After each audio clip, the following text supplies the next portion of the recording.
ಸಾಕಷ್ಟು ಕನ್ನಡ ಸಿನಿಮಾಗಳಲ್ಲಿ ಚಿಕ್ಕ ಪುಟ್ಟ ರೋಲ್ಸ್ಗಳಲ್ಲಿ ಕಾಣಿಸ್ಕೊಂಡಿದ್ರೆ ಈಗ ಒಂದು ಸ್ಟ್ರೈಟ್ ಲೈಕ್ ಅಂದರೆ ಬೇರೆ ಭಾಷೆಗೆಲ್ಲ ಹೋಗಿ ಈಗ ಮತ್ತೆ ಕನ್ನಡಕ್ಕೆ ವಾಪಸ್ ಬಂದಿದ್ದೀರಾ. ರಾಜ್ ಬಿ ಶೆಟ್ಟಿ ಅವ್ರ ಜೊತೆಗೆ ಸ್ಕ್ರೀನ್ ಶೇರ್ ಮಾಡಿದ್ದೀರಾ. ನಿಮ್ಮ ಪಾತ್ರದ ಬಗ್ಗೆ ಮತ್ತು ಅವ್ರ ಜೊತೆಗೆ ವರ್ಕ್ ಮಾಡಿದ ಎಕ್ಸ್ಪೀರಿಯನ್ಸ್ ಬಗ್ಗೆ.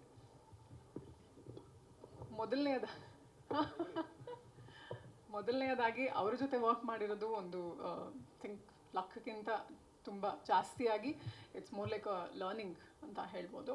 ಆ್ಯಂಡ್ ಅದು ಬಿಟ್ಟು ಅಂದರೆ ಇಡೀ ಟೀಮ್ನ ಎಷ್ಟು ಶ್ರಮದಲ್ಲಿ ಕೆಲಸ ಮಾಡಿದ್ದಾರೆ ಅನ್ನೋದು ನನಗೆ ಸೆಟ್ಟಿಗೆ ಹೋಗಿ ನನ್ನ ಶೂಟಿಂಗ್ ಟೈಮಲ್ಲೇ ನಾನು ನೋಡೋಕ್ಕಾಗಿದ್ದು. And very big like hats off to the whole team for doing that. ಅದು ಬಿಟ್ಟು ನನ್ನ ಹೋಲ್ ಎಕ್ಸ್ಪೀರಿಯನ್ಸ್ ಬಂದು ತುಂಬ ಒಂದು ಐ ಓಪನಿಂಗ್ ಥರ ಇತ್ತು. ಇಷ್ಟು ಕಲಿಬಹುದಾ ಅನ್ನೋ ಅಷ್ಟು ಗೊತ್ತಾಗಿದ್ದು ಈ ಸಿನಿಮಾದಲ್ಲೇ. ಸಿಟ್ರೆ ನಮಸ್ಕಾರ. ಇದು ಏನಂದರೆ ನೀವು ಮೈಕ್ ರಾಜ್ ಬಿ ಶೆಟ್ಟಿ ಅವರಿಗೆ ಮೈಕು. ನಾವು ನೋಡಿದ್ದೀವಿ, ನೀವು ಪ್ರಾಣಿ ಪ್ರಿಯರು. ಈ ಕಂಬಳ ಮಾಡಿದ್ದೀನಿ ಸರ್. ಅಂದರೆ ಒಂದು ಸಲ ಏನಾಗಿತ್ತು, ಪೇಟ ಇದಕ್ಕೆ ಇದು ಹಾಕಿ ಅದು ನಿಂತೋಗಿತ್ತು. ಆಲ್ಟರ್ನೇಟಿವ್ ಏನು ಅಂತ ಯೋಚನೆ ಮಾಡಿದ್ರೆ ಇದು ಬಹಳ ಒಳ್ಳೆಯದು ಅಂತ ಅನ್ಸುತ್ತೆ. ಯಾಕೆ ಅಂದರೆ ಆಲ್ಟರ್ನೇಟಿವ್ ಆ ಕಂಬಳ ನಿಂತ ಸೀಸನ್ಗಳಲ್ಲಿ ಎಷ್ಟೋ ಕೋಣಗಳು ಕಸಾಯಿಖಾನೆಗೆ ಹೋದವು.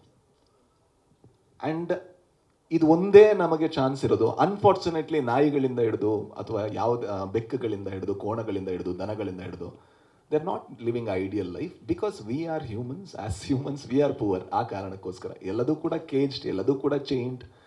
ಆದರೆ ಅದನ್ನು ಎಷ್ಟೋ ಶತಮಾನಗಳಿಂದ ನಾವು ಡೊಮೆಸ್ಟಿಕೇಟ್ ಮಾಡಿದ ಕಾರಣದಿಂದಾಗಿ ಅವುಗಳು ನಮ್ಮ ಜೊತೆ ಬದುಕಬೇಕಾದ ಅವಶ್ಯಕತೆ, ಅನಿವಾರ್ಯತೆ ಇದೆ. ಅದರಿಂದಾಗಿ ಇವ್ರು ಯಾವ ರೀತಿ ನೋಡ್ಕೋತಾರೆ, ಖಂಡಿತ ನೀವು ಹೇಳಿದ ಹೌದು, ಕಂಬಳದಲ್ಲಿ ಒಂದು 2 ಏಟು ಹೊಡಿತಾರೆ, ಅದು ನಿಜ ಕೂಡ ಒಪ್ಕೋಬೇಕು. ಆದರೆ ಅದನ್ನು ಬಿಟ್ಟು ಬೇರೆ ಟೈಮಲ್ಲಿ ಯಾವ ರೀತಿ ನೋಡ್ಕೋತಾರೆ, ಅದರಿಂದ ಆ ಜೆನೆಟಿಕಲಿ ಆ ತಳಿ ಏನಿದೆ ಅದು ಉಳ್ಕೊಂಡಿರೋದೇ ಆ ಒಂದು ಕಾರಣದಿಂದ. ಓಕೆ, ನಿಮ್ಮ ಪಾಯಿಂಟಿಗೆ ಬರ್ತೀನಿ. ಹಾಂ ಸರ್. ಮನುಷ್ಯನ ತಗೊಳ್ಳೋಣ. ಇಲ್ಲ ಅಂದ್ರೆ ನಂದು ಇಷ್ಟೇ ಇರೋದು ಉತ್ತರ. ಯಾಕಂದ್ರೆ ನೀವು ಕೇಳ್ತಿರೋದು ಆಲ್ಟರ್ನೇಟಿವ್ ಏನು ಅಂತ. ಹಾಗಾದ್ರೆ ಕಸಾಯಿಖಾನೆ ಇನ್ನೂ ಸ್ವಲ್ಪ ಅದಿರೋದೇ 2 ಆಪ್ಷನ್ಸ್ ಸರ್. ಮನುಷ್ಯನ ಖುಷಿಗೆ ಸ್ಟೇಟಸ್ಗೆ 100% ಮಾಡ್ತಾ ಇದಾರಲ್ವಾ? 100% ಸರ್. ಅಲ್ಲಲ್ಲ, ಅದು ಎಲ್ಲದೂ ಕೂಡ ನಾವು ಚಿಕನ್ ತಿನ್ನೋದ್ರಿಂದ ಹಿಡಿದು ಎಲ್ಲದೂ ಕೂಡ ಅದೇ ಅಲ್ವಾ ಸರ್. ನಾನೇ ಹೇಳೋದು, ಮನುಷ್ಯರು ನಾವು ಹಾಗಾಗಿದ್ದೀವಿ. 2 ಆಪ್ಷನ್ ಇದೆ. ಒಂದೋ ನಾವು ಕಂಬಳದಲ್ಲಿ ಉಳಿಸ್ಕೋಬೋದು, ಇಲ್ಲಾಂದ್ರೆ ಕಸಾಯಿಖಾನೆ ಕಳಿಸಿ ನಮಗೆಲ್ಲೂ ಕಾಣಿಸಲ್ಲ, ಹಿಂಸೆ ಕಾಣಿಸಲ್ಲ. ಚಿಕನ್ ನಾವು ಡೈಲಿ ತಿಂತೀವಿ, ಹಿಂಸೆ ಕಾಣಿಸಲ್ಲ ನಮಗೆ. ಆದರೆ ಚಿಕನಿಗೆ ಹೊಡೆದ್ರೆ ಹಿಂಸೆ ಕಾಣಿಸುತ್ತೆ. ಅಲ್ಲಿ ನಾವು ಒಳ್ಳೆಯವರಾಗಿ ಕಾಣಿಸ್ತಾ ಇರ್ತೀವಿ. ಆದರೆ ಒಂದು ವಿಷಯ ಮರಿತೀವಿ ಏನಂದರೆ, ಎಷ್ಟೋ ರೈತರು ಎಷ್ಟೋ ಶತಮಾನಗಳಿಂದ ಡೊಮೆಸ್ಟಿಕೇಟ್ ಮಾಡ್ಕೊಂಬಂದು ಅದನ್ನು ಮಕ್ಕಳ ಥರ ಟ್ರೀಟ್ ಮಾಡೋರು ಕೂಡ ಇದ್ದಾರೆ. ಈಗ ನಾನು ನಾಯಿ ಸಾಕ್ತೀನಿ, ಮನೆ ಒಳಗೆ ಸಾಕ್ತೀನಿ. Is it right? It is not right. ಅದಕ್ಕೆ ಫ್ರೀಡಮ್ ಇಲ್ಲ, ರಿಸ್ಟ್ರಿಕ್ಷನ್ ಅದು. ಅಲ್ಲಿ ಬಾಳೋವಂತಹ ಅದು ಜಾಗ ಅಲ್ಲ. ಬಟ್ ನನ್ನ ಪ್ರಕಾರ ನಾನೇನೋ ಅದಕ್ಕೆ ಲೈಫ್ ಕೊಡ್ತಾ ಇದ್ದೀನಿ ಅಂತ. ಇಲ್ಲಾಂದರೆ ರೋಡಲ್ಲಿ ಕಲ್ಲು ಹೊಡಿತಾರೆ. ಎರಡರಲ್ಲಿ ಯಾವ್ದು ಬೆಟರ್ ಆಪ್ಷನ್ ಅಂತ ಕೇಳಿದ್ರೆ ಮನೇಲಿ ಸಾಕೋದು ಬೆಟರ್ ಆಪ್ಷನ್. ನಿಮ್ಮ ಪರ್ಸನಲ್ ಒಪಿನಿಯನ್ ಏನು, ನಿಮಗೇನು ಅನ್ಸುತ್ತೆ? ಅದೇ ಹೇಳಿ ಸರ್. ನಾನು ಇದನ್ನೆಲ್ಲ ಕೇಳಿದ್ದೀನಿ ಸರ್. ನಾನು ಎಲ್ಲದೂ ಕೇಳಿದ್ದೀನಿ.